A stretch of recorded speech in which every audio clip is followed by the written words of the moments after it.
Nervous level a week, 2 weeks before, you're getting really nervous. You're like, oh my God, am I gonna fail again? That kind of mindset, I was kind of doubting myself and I got really anxious. Of course, there's always things you kind of worry about. Any of that resonate? Hello and welcome back to On Your Marks from the ACCA. I'm Kritika Adatia and I'm a chartered accountant.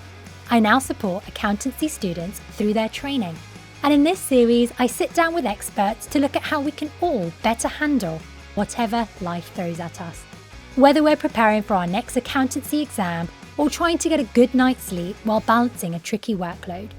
Wherever you're at in your journey towards qualification, On Your Marks is here to help you tackle the process head on. And we're so delighted to be back for season 2. This week, we're looking at anxiety. We all get anxious sometimes, but how do we know when it's time to seek help? Why did we evolve to have anxiety in the first place? And what techniques can help us all manage anxiety a little better? This is On Your Marks, because you'll never know until you try. As an educator, I hear it all the time. Accountancy students are often dealing with a lot of anxiety whilst preparing for and sitting their exams. For me, anxiety is like this persistent little voice in the back of my mind, and it tends to get louder in certain situations. I really notice it before important work meetings, when I'm in new environments, and especially the first time I recorded this podcast. I remember it being particularly overwhelming during exam periods, especially the equivalent strategic professional exams. Balancing a busy workload with studying felt like too much at times. I was constantly worried I wasn't studying enough and terrified that I'd blank out in the exam hall. I think many of you might be able to relate to that feeling. So, to talk about how we can all reduce our anxiety during times of stress, I'm going to chat with Joshua Fletcher.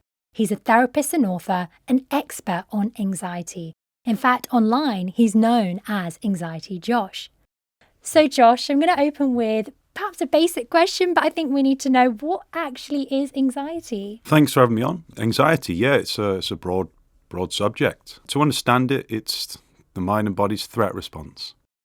So there's a part of our brain called the amygdala, which is shaped like an almond. And the amygdala is the oldest, fastest, and dumbest parts of our brain. And when it senses threat, whether a real threat or a perceived threat or maybe an imaginary threat, it releases adrenaline and cortisol, and we feel anxiety.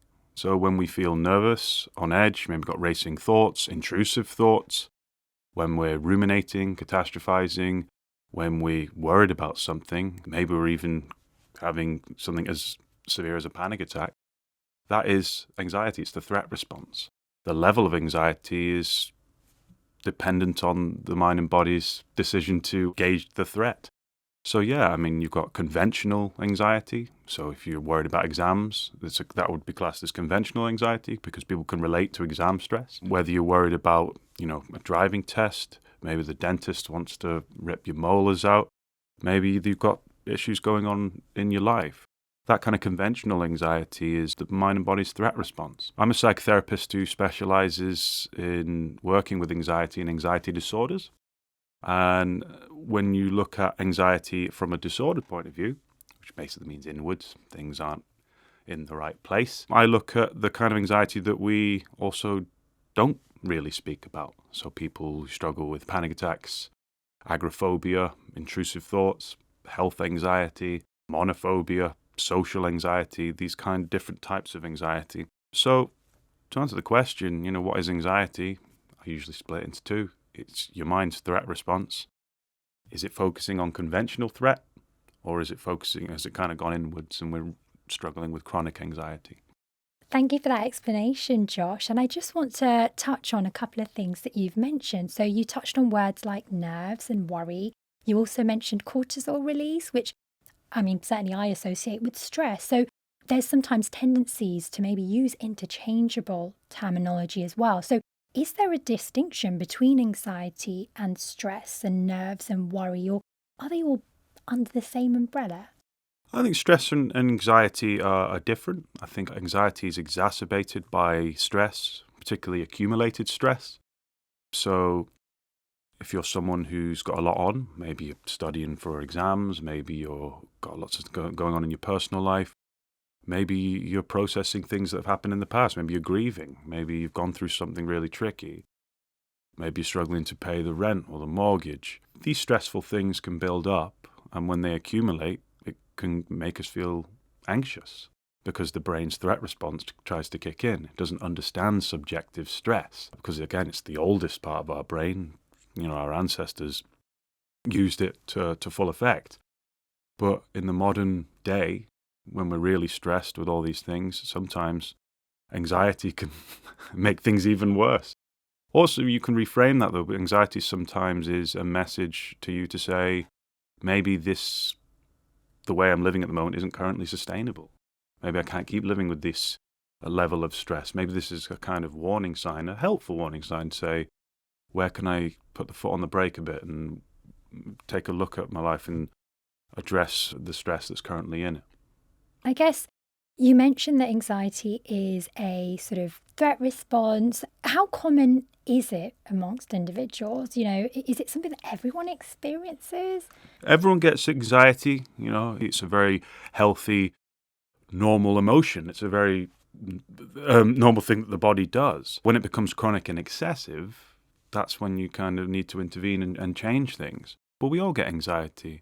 We all have that threat response. Some people like the threat response, so they're called, what's the term? Adrenaline junkies. People watch scary films. They go on roller coasters. They like to push themselves and put themselves in scary situations. It's the same thing. It's the threat response, but that's the very same threat response to someone who's perhaps at home worrying over catastrophic thoughts and scenarios. It just depends how it presents in our relationship with it. I'm someone who struggled really badly with anxiety years ago. Couldn't leave the house, was very monophobic, had panic attacks, diagnosed with panic disorder and OCD. And a lot of that was down to my relationship with this threat response, the anxiety. I was scared of anxiety itself, this fear of fear, and didn't quite understand it. Now I'm okay. I still get anxiety. A lot of people are like, how do you get rid of anxiety? No, we don't get rid of it, but we calm it down so it functions like it should do. Mm-hmm. Thank you so much for candidly sharing your sort of experiences with it. I guess we'll touch on this a bit more later, but seeing as you've mentioned it, how did you sort of overcome anxiety? I know you say you still deal with it, but was there something that helped you in particular to manage it? Yeah, one of the main things that helped me with my anxiety is understanding what was going on in my mind and body, because I thought I was going crazy. One morning, when anxiety really kicked in, I was making a cup of tea at work, and suddenly everything felt strange and looked strange. And I was experiencing a symptom called dissociation, and I still experience that now. And it really scared me. I didn't know what was going on. And then my heart started racing, palpitating. I just felt like this sudden sense that something awful was going to happen. My chest hurt, and I just felt like I needed to escape where I was. And that was my first ever panic attack. My thoughts were racing. I thought I was going crazy. I thought I was going to die, basically. Then I became agoraphobic, so I wouldn't leave my house because I thought that was my safe zone, or when I did leave, I could only go to specific areas. I struggled with intrusive thoughts, wrestled with them, ruminated, constantly searched for reassurance. I basically tried to work out what was wrong with me, and I didn't understand. The doctor didn't help at the time, and I was in a really lonely place. I got better through psychoeducation and through the correct therapy as well, and understanding what my brain was doing. Understanding that the thoughts are there because the threat response is trying to suggest what the danger is. Learning I have agency with thoughts. Your thoughts aren't, you can choose to engage with what thoughts are important to you or not.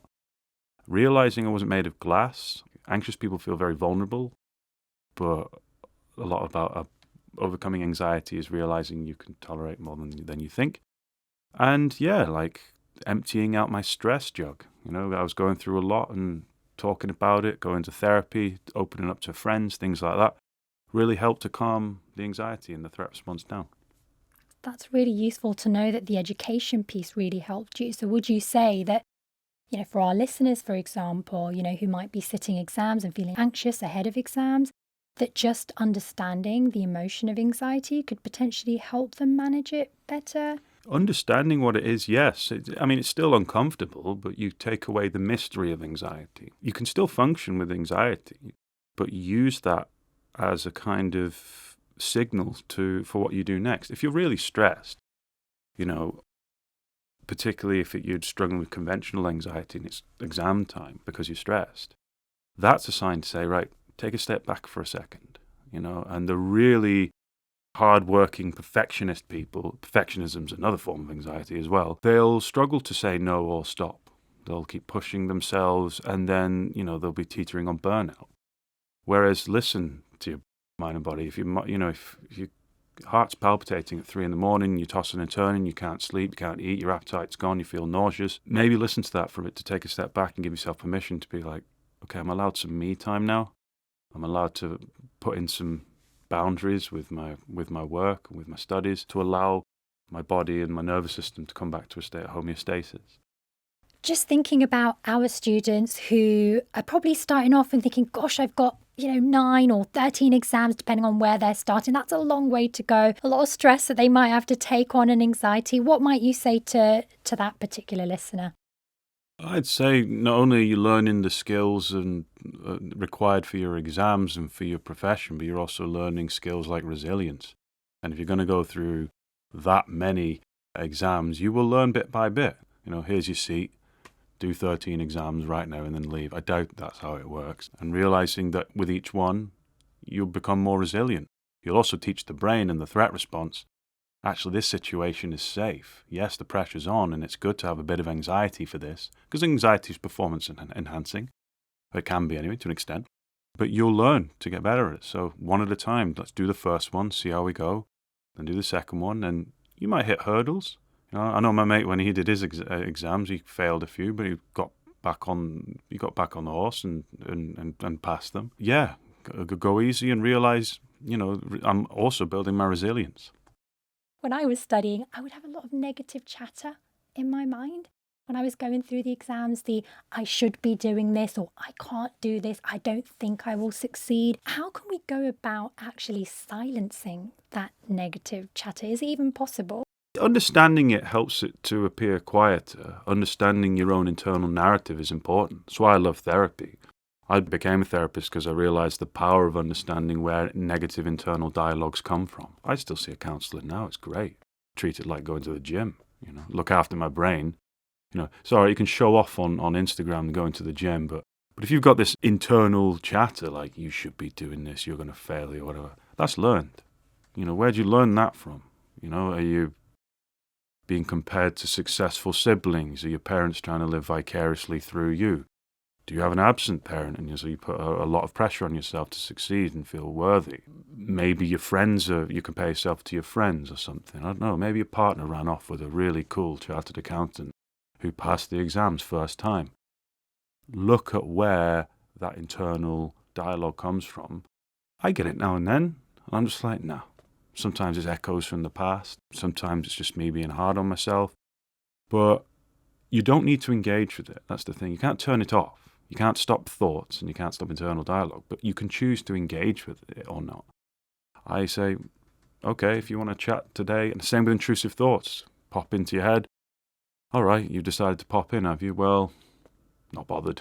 My attention's over here. I'm not going to force you away, but leave quietly when you're ready. Because what you resist persists. So, you can't get rid of them, which is really something I learned the hard way. And I know earlier you mentioned what helps is seeing a counsellor or speaking with a therapist. But I'm also thinking about, some of our listeners who might not always have access to things like that, or perhaps don't even realise that they have some sort of chronic anxiety.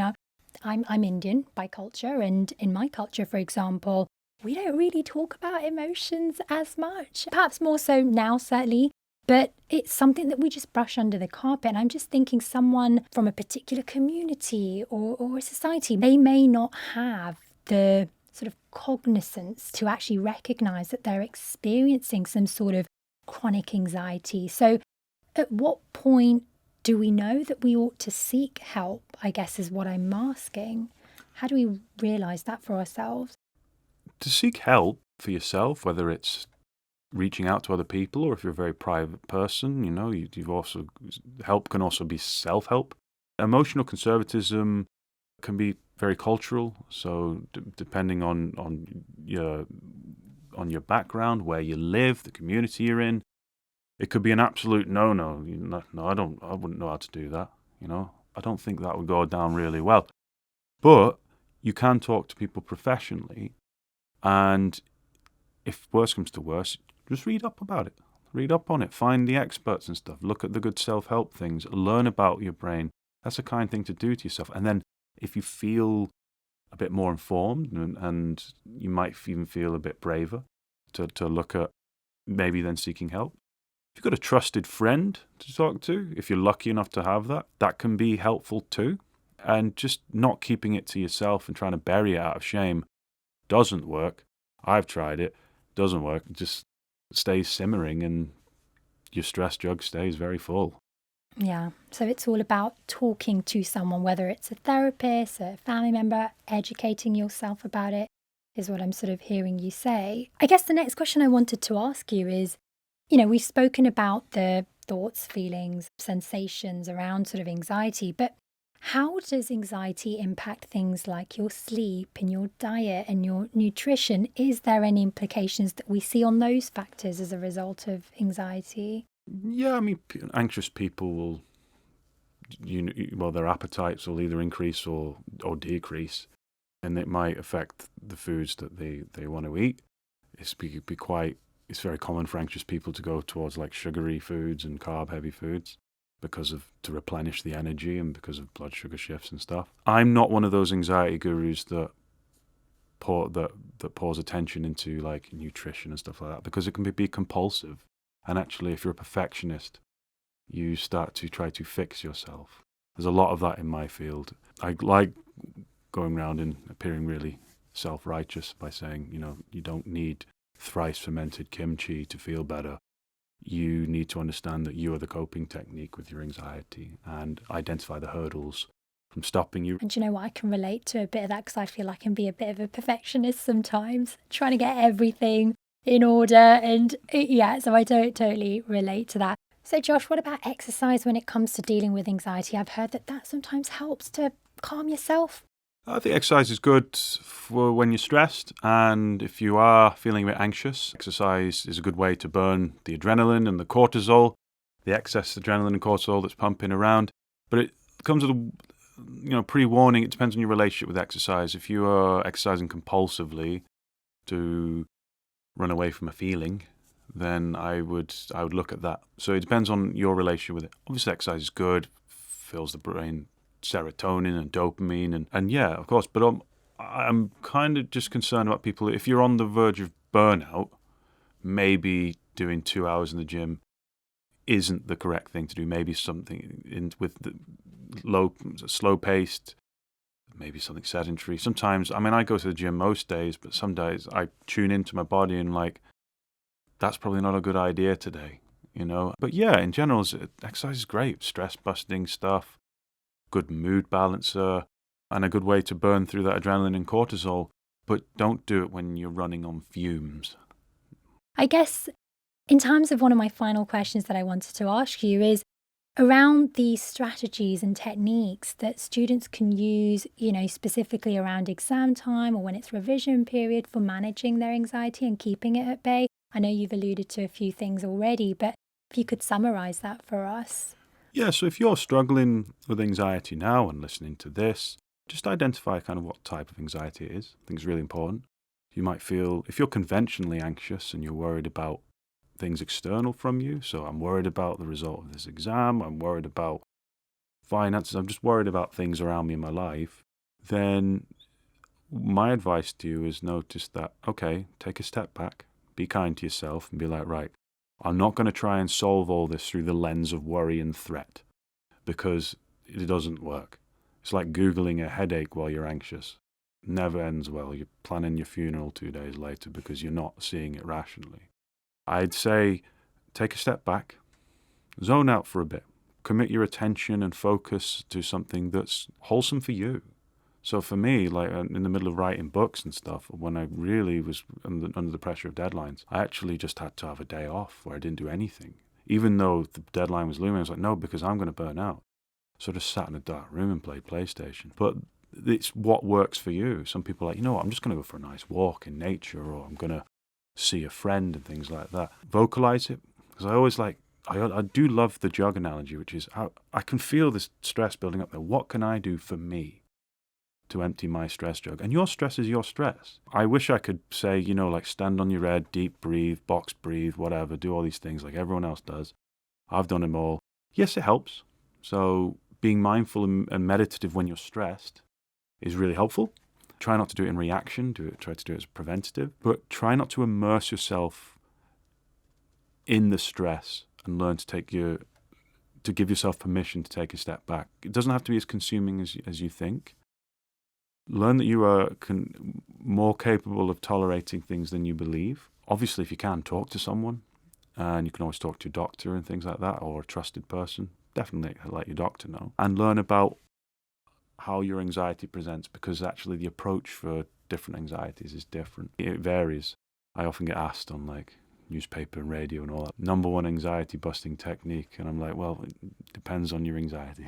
Yeah, and that's really well put, because it will be individual to everyone.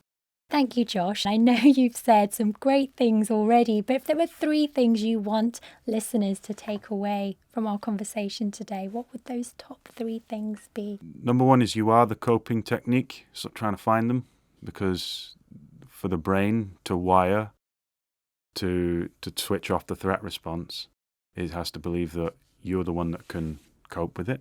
Don't get me wrong, you ask for help and learn and get there and remove the hurdles, but try not to waste your time trying to find things external from you to help a belief that you can function. You can function, and learn that. I always say that, particularly people with panic attacks and excessive anxiety. Step 2 is go easy on yourself. If you're already stressed and you're feeling anxious, less is more. Go easy. And you're going to hear that inner critic. Just let them chat. You don't need to engage. And number 3, what would the third one be? Yeah, stop comparing.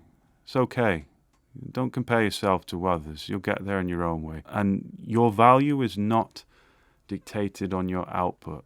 Your value is holistic. You have multiple facets of yourself.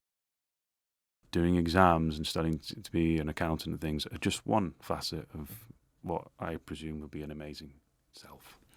Thank you, Josh. And I'm so glad you said the last one. I'm referencing a quote here that I've read: comparison is the thief of all joy. So I like that one. Where can our listeners get more information about you and your work? I'm Joshua Fletcher, or Anxiety Josh on social media. I write books, and I have my own anxiety self-help podcast called Disordered. Feel free to go check it out. My website is schoolofanxiety.com, which is a school for anxious people. It's not. It was a silly name, but I stuck by it. But yeah, thank you for having me on. I really enjoyed it.